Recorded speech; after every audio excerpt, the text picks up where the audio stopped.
Shalom, kita sama-sama beribadah pada sore hari yang berbahagia ini. Meskipun saudara-saudara ada di rumah, dimanapun, maupun yang ada di sini senantiasa bersuka cita karena kita percaya bahwa Yesus yang sudah datang ke dunia, mati dan bangkit, dan sekarang terangkat ke surga, menyediakan tempat bagi kita, dan satu saat Dia akan datang menjemput kita. Amin. Puji Tuhan. Saudaraku, saya ajak kita melihat Alkitab kita di dalam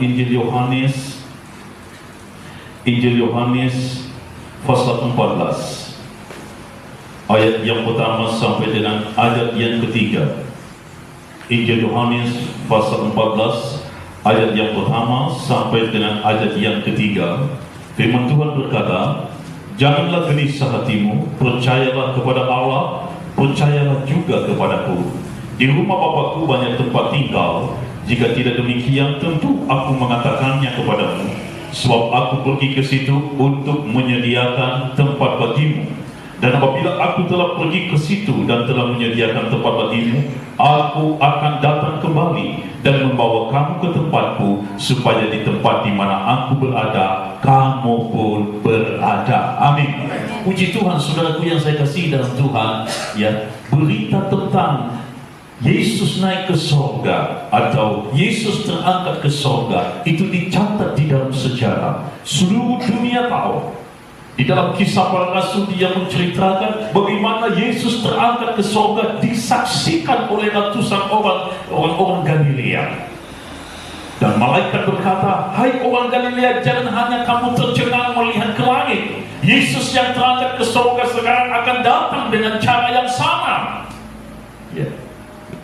Tapi kita melihat pada sore hari ini, saudaraku, apa yang menjadi tujuan Yesus naik ke sorga? Ya. Seakan-akan bagi murid-murid, kepergian Tuhan Yesus seakan-akan menyedihkan karena meninggalkan mereka. Mereka seperti seorang satu kawanan domba yang tidak ada gembala, tidak ada pemimpin, tidak ada yang menjaga, tidak ada yang menuntun. Tetapi apa kata Yesus di ayat yang pertama? Jangan gelisah hatimu, percayalah kepada Allah, percayalah juga kepadaku. Jangan gelisah. Atau terjemahan yang dikatakan, jangan takut, jangan cemas, jangan khawatir.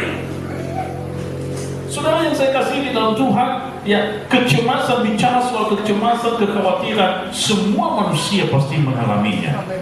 Ya. Bohong kalau tidak ada, oh aku tidak cemas. Ya, itu tidak mungkin. Namanya manusia. Kita masih, saudaraku, diliputi oleh kecemasan, ketakutan karena kita terdiri dari darah dan daging. Dan itu lumrah. Tetapi bagaimana kita mengontrol kekhawatiran kita? Tuhan katakan, serahkan semua kekhawatiranmu kepadaku. Aku yang mengerjakannya bagimu. Amin, saudara. Nah, lihat dalam kisah ini bagaimana Yesus terangkat ke sorga. Yesus meninggalkan murid-murid dan dia berkata, jangan gelisah. Nah, di dalam dunia ini, saudaraku, menghadapi situasi yang serba sulit sekarang, saya mau katakan kepada kita seperti di dalam ayat yang pertama, jangan takut, jangan gelisah, percayalah kepada Allah, percaya juga kepadaku. Itu kata Yesus. Saudaraku, engkau harus yakin dan percaya bahwa Tuhan pasti membuka jalan. Tuhan pasti menolong. Dia selalu ada besertaku. Dia tidak tinggalkan aku. Ya. Dia selalu menyertai hidupku dan dia menjadi jaminanku. Di dalam hidup ini, saudaraku, bukan orang lain yang menjadi jaminan hidup kita, bukan keluarga yang menjadi jaminan hidup kita. Ya. Bukan orang kepercayaan kita yang menjadi jaminan hidup kita, bukan seorang yang kuat secara lahiriah yang menjadi jaminan hidup kita, tetapi hanya Tuhan yang menjadi jaminan. Tidak ada yang lain. Dalam kondisi pandemi COVID-19 ini, saudaraku, tidak ada tempat yang lain untuk kita bernaung. Hanya di bawah kaki Tuhan. Urusan mati dan hidup itu di dalam tangan Tuhan. Tetapi, saudaraku, secara ilmu pengetahuan, kita juga harus mawas diri, kita harus berjaga-jaga. Kita harus melakukan, saudaraku, ya protokol kesehatan yang sudah diajukan oleh WHO atau pemerintah kita. Kita harus menjaga jarak, jaga kebersihan. Ya, saudaraku, dan kita jangan hanya ngumpul-ngumpul, saudara, asal hanya ngumpul saja, tidak. Kalau tidak ada keperluan, kita harus menjaga semuanya itu. Artinya kita harus menjaga diri kita. Nah, saudaraku, jangan gelisah. Kenapa? Saudaraku, karena sesungguhnya Tuhan itu tidak meninggalkan kita. Hal yang pertama, saudara, saya mau katakan kepada kita, Tuhan katakan jangan takut. Karena apa? Yesus mengirim penolong yang lain kepada kita. Dia terangkat ke sorga, tetapi dia mengirim penolong yang lain. Di dalam pasal 14 ayat yang ke-16 sampai ayat yang ke-17 dikatakan, aku akan minta kepada Bapa dan ia akan memberikan kepada seorang penolong yang lain supaya ia menyertai kamu selama-lamanya, yaitu Roh kebenaran. Dunia tidak dapat menerima dia sebab dunia tidak melihat dia dan tidak mengenal dia, tetapi kamu mengenal dia sebab ia menyertai kamu dan akan diam di dalam kamu. Ini janji Tuhan bahwa Roh Kudus dicurahkan. Roh Kudus diberikan kepada orang-orang percaya, kepada gereja Tuhan, kepada pengikut Kristus, ya, untuk menjadi penolong dalam hidup mereka. Dalam keterbatasan kita, saudara, secara lahiriah, dalam keterbatasan kita secara akal hikmat manusia, saudara, Roh Kudus itu yang ada di dalam diri kita, Roh yang dari Allah, hikmat yang dari Allah akan dicurahkan, diberikan dalam hidup kita. Sehingga apa yang terbatas yang kita miliki menjadi sempurna karena ada kuasa Roh Kudus yang menyempurnakannya. kita, yang mengerjakannya di dalam hidup kita. Itulah sebabnya dikatakan, jangan kamu takut, jangan gelisah, jangan khawatir. Aku akan minta penolong yang lain. Ada Roh Kudus yang menolong saya dan saudara. Ya. Saudaraku yang saya kasih tahu, Dia yang menyertai kamu. Dunia tidak mengenal Dia. Dunia tidak menerima Dia. Tetapi engkau dan saya mengenal Dia. Amin. Karena Dia diam di dalam hatimu. Dia ada di dalam hatimu. Dia tinggal bertata di dalam hatimu. Itu yang dikatakan oleh Rasul Paulus di Korintus. Tidak tahukah kamu bahwa kamu adalah bayi Roh Kudus, di mana Roh Allah bersemayam di dalam hatimu. Untuk apa? Hal yang pertama saya katakan kepada kita di dalam Roma pasal 8 ayat 14, untuk menuntun kita, menuntun kepada jalan yang benar. Kalau Roh Kudus ada di dalam hidup kita, itulah yang menuntun hidup kita. Menuntun kepada jalan kebenaran Allah, menuntun kepada rencana dan kehendak Tuhan. Roma 8:14, setiap anak-anak Allah, semua orang yang dipimpin Roh Allah adalah anak Allah. Saudara, hanya anak-anak Allah yang menerima Roh Kudus ini. Kenapa diberikan? Karena inilah yang menolong menuntun mereka kepada jalan yang benar. Jalan yang dikehendaki oleh Allah, bukan jalan menurut pikirannya sendiri, bukan jalan atau kebenaran menurut kata orang lain, menurut cara dunia, tidak, tetapi jalan kebenaran yang datang daripada Tuhan. Dan kita tahu betul kalau jalannya Tuhan tidak pernah salah. Amin. Walaupun sakit bagi daging ini, walaupun tidak terima hati ini, walaupun bertentangan dengan akal pikiran kita, tetapi percayalah, Tuhan selalu memberikan yang terbaik dalam hidup ini. Roh Kudus diberikan kepada kita, menolong kita, menuntun. Waduh, luar biasa saudara. Ya, menuntun kita sehingga kita bisa sampai ke tujuan yang diizinkan oleh Tuhan. Kita bisa sampai kepada finish, garis akhir yang disediakan oleh Tuhan di dalam hidup kita. Tanpa yang nuntun ini, tanpa Roh Kudus yang menuntun kita, kita tidak bisa sampai di tujuan Allah. Ya, karena apa? Kita manusia itu seringkali kita gunakan akal pikiran kita. Kita memiliki kebenaran sendiri. Kita memiliki pengetahuan dan kadang kita berpikir ini yang paling benar, padahal belum tentu sesuai dengan kehendak Allah. Ya. Belum lagi dunia mempengaruhi diri kita, memberikan input kepada kita, oh yang benar ini, jalan yang benar ini. Sudah. Tapi kalau Roh Kudus yang menuntun diri kita, Roh Allah yang ada di dalam diri kita, menuntun diri kita kepada jalan Allah, kepada jalan kebenaran, percayalah engkau tidak akan pernah tersandung. Karena apa? Kuasa Tuhan yang membackup, yang menyertai, menolong kita. Hal yang kedua, kalau Roh Kudus ada di dalam diri kita, selalu Dia mengubah karakter kita. Dia mengubah hidup kita dari karakter yang tidak baik menjadi karakter ilahi. Ya, di dalam kitab Roma pasal 8 ayat 9 sampai 11. Surat Roma pasal 8 ayat 9 sampai dengan 11. Saya bacakan, tetapi kamu tidak hidup dalam daging, melainkan dalam roh. Jika memang Roh Allah diam di dalam kamu. Tetapi jika orang tidak memiliki Roh Kristus, ia bukan milik Kristus. Tetapi jika Kristus ada di dalam kamu, maka tubuh memang mati karena dosa, tetapi Roh Allah, Roh adalah kehidupan oleh karena kebenaran. Dan jika Roh Dia yang telah membangkitkan Yesus dari antara orang mati diam di dalam kamu, maka Ia yang telah membangkitkan Kristus Yesus dari antara orang mati akan menghidupkan juga tubuhmu yang fana itu oleh Roh-Nya yang diam di dalam kamu.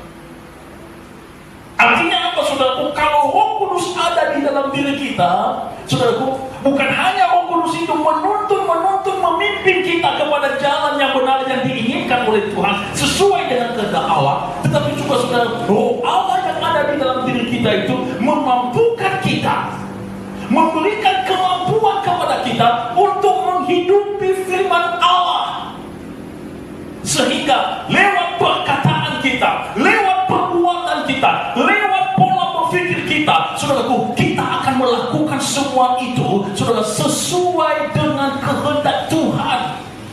Karakter Kristus akan ada dalam hidup kita. Pikiran Kristus akan menjadi pikiran kita. Kehendak Tuhan akan menjadi kehendak kita. Itu bukan maunya kita, tapi karena roh Allah yang ada di dalam diri kita. Amin.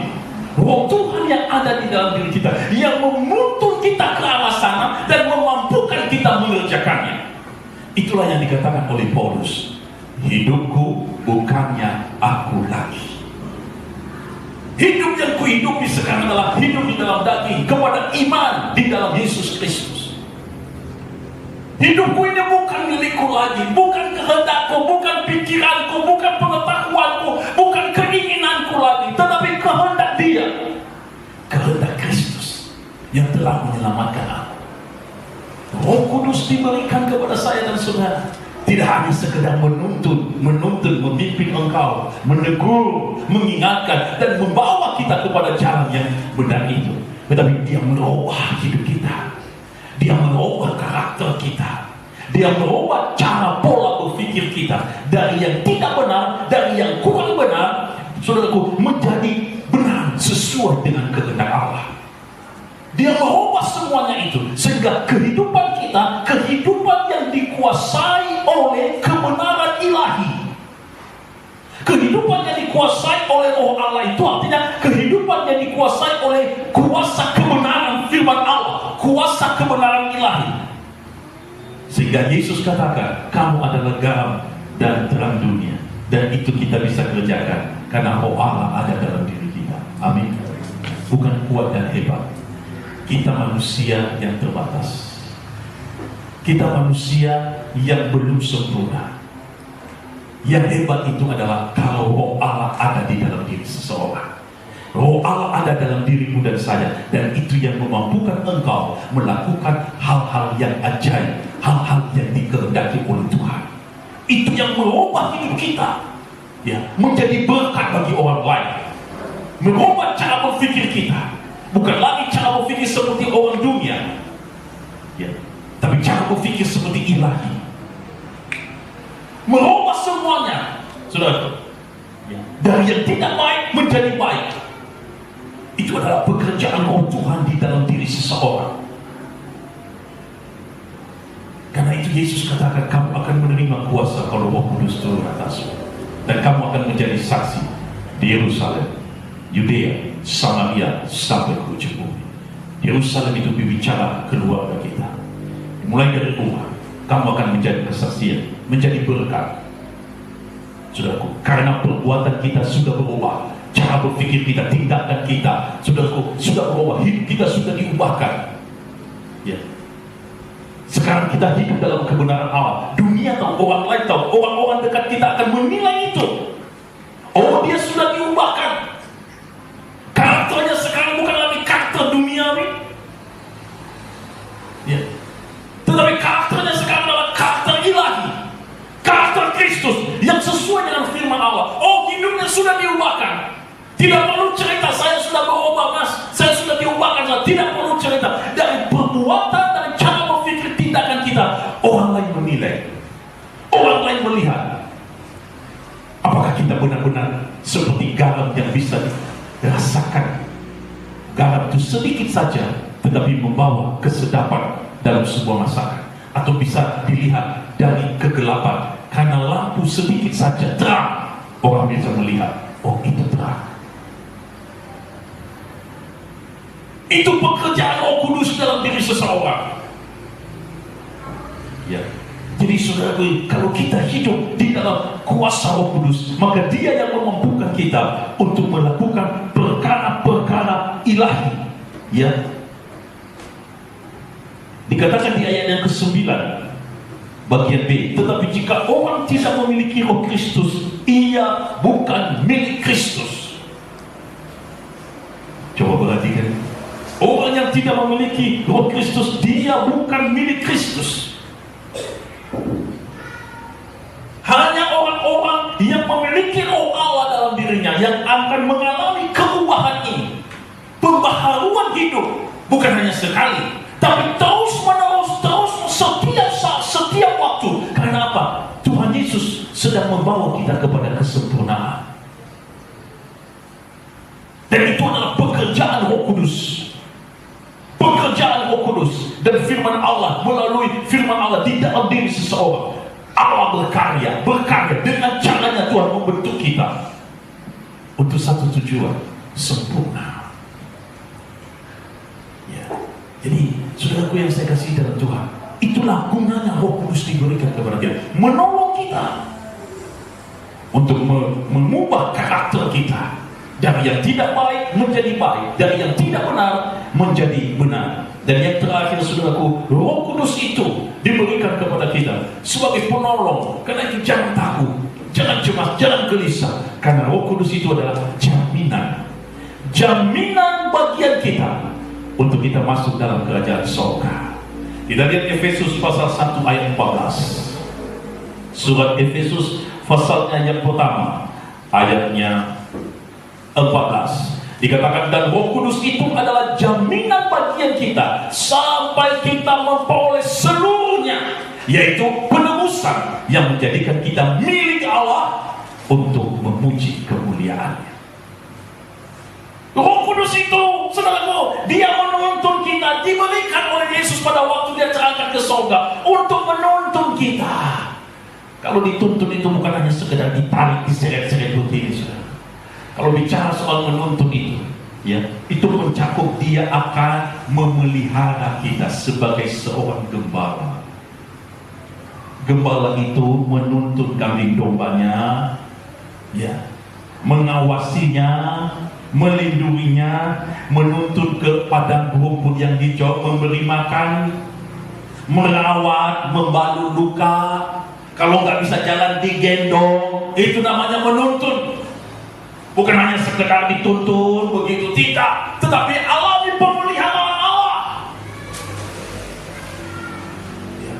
Kalau dikatakan dia akan merubah, Roh Kudus itu akan menjadi penolong kita, merubah hidup kita menjadi baik. Oh saudaraku yang saya kasih dalam Tuhan, mungkin visi kita tetap, tetapi karakter kita itu diubah oleh Tuhan menjadi karakter Kristus. Sifat-sifat kita diubah oleh Tuhan, ya, menjadi memiliki sifat Kristus, sehingga lewat perbuatan perkataan kita orang lain melihat ada Yesus di dalam diri kita. Tidak perlu kita berkata kepada mereka tentang Tuhan, tetapi mereka akan melihat ada Yesus di dalam dirimu, adalah karena Roh Kudus. Dan yang terakhir, saudaraku, Roh Kudus itu adalah jaminan untuk kita memperoleh karya penebusan yang sesungguhnya. Artinya apa, saudara? Kalau kita selalu berjalan di dalam pimpinan Roh Kudus, di dalam pemeliharaan Allah, di dalam kuasa Allah yang memberikan kita kemampuan, dan saudaraku, hidup kita diubahkan, karakter kita diubahkan, sehingga kita menjadi berkat, kita menjadi garam, kita menjadi terang. Dan inilah jaminan ilahi di dalam diri kita yang dikatakan di situ, saudaraku, bahwa Roh Kudus itu adalah jaminan bagian kita sampai kita memperoleh seluruhnya, yaitu penebusan yang menjadikan kita milik Allah sepenuhnya. Kita milik Tuhan sepenuhnya. Ini berbicara surga, saudara. Kita akan menjadi milik Allah sepenuhnya. Kita akan bersama-sama dengan Allah sepenuhnya. Kita akan bersama-sama dengan Dia dalam kerajaan surga. Amin. Karena itu Yohanes pasal 14, dia katakan, aku akan datang kembali. Jangan gelisah hatimu. Aku pergi ke sana menyediakan tempat bagimu. Ya, dan dikatakan aku akan datang kembali. Saudaraku, Yohanes pasal 14. Kita kembali ke teks kita yang pertama. Ya, dikatakan ayat yang ketiga, dan apabila aku telah pergi ke situ dan telah menyediakan tempat bagimu, aku akan datang kembali dan membawa kamu ke tempatku, supaya di tempat di mana aku berada, kamu pun berada. Supaya di mana tempat Kristus berada, yaitu di surga sana, kita pun akan ada di sana. Dan jaminannya bagi kita selama kita ada di dunia ini adalah Roh Kudus kita. Roh Kudus yang menuntun, melindungi, memelihara, menjaga, memberikan kuasa, kemampuan kepada kita. Roh Kudus yang merubah hidup kita, karakter kita, sifat kita, pola berpikir kita, gaya hidup sesuai dengan kebenaran ilahi. Roh Kudus itulah jaminan untuk kita masuk ke dalam kerajaan surga. Karena itu jangan gelisah, jangan takut saudaraku. Bersama dengan Kristus kita akan menikmati anugerah kasih karunia Allah. Sementara dalam saudaraku ibadah yang singkat ini kita akan menerima perjamuan suci. Diingatkan kembali betapa besar cinta Tuhan dalam hidup ini. Saudara tahu, Dia datang dari surga turun ke dalam dunia. Dia rela mati di kayu salib. Dia dikuburkan dan Dia bangkit pada hari ketiga. Dan sekarang Dia naik ke surga dan Dia akan datang kembali. Siapkan diri kita menerima perjamuan suci. Kita mohon ampun di hadapan Tuhan kalau ada salah dan dosa kita. Walaupun dalam suasana yang sederhana ini, kita percaya bahwa Dia ada di tengah-tengah kita dan berkat Tuhan mengalir atas kita. Biar Roh Kudus memimpin hidup kita selalu.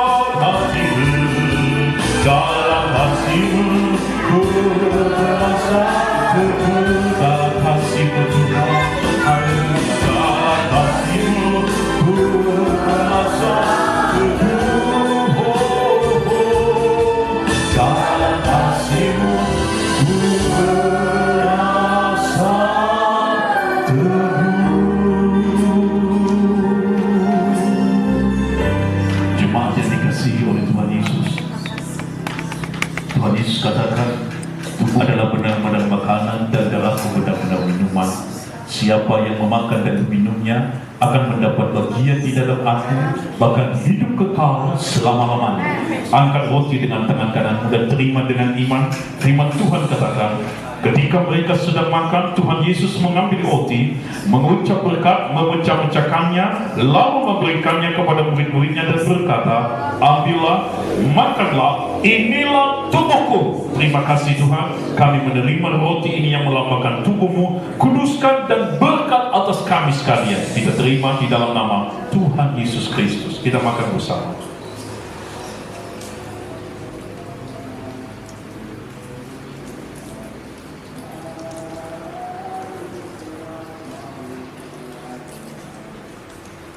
Haleluya, haleluya. Terima kasih Tuhan.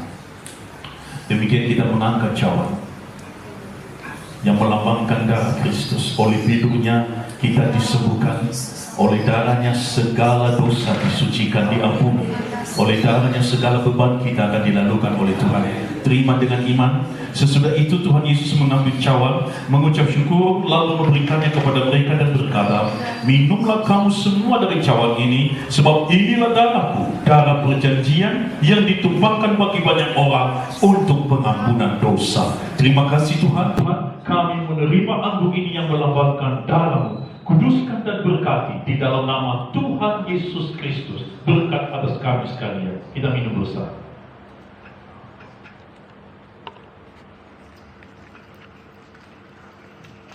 Haleluya, haleluya. Terima kasih Tuhan. Terima kasih. Terima kasih. Sembah dan puji, sembah dan puji,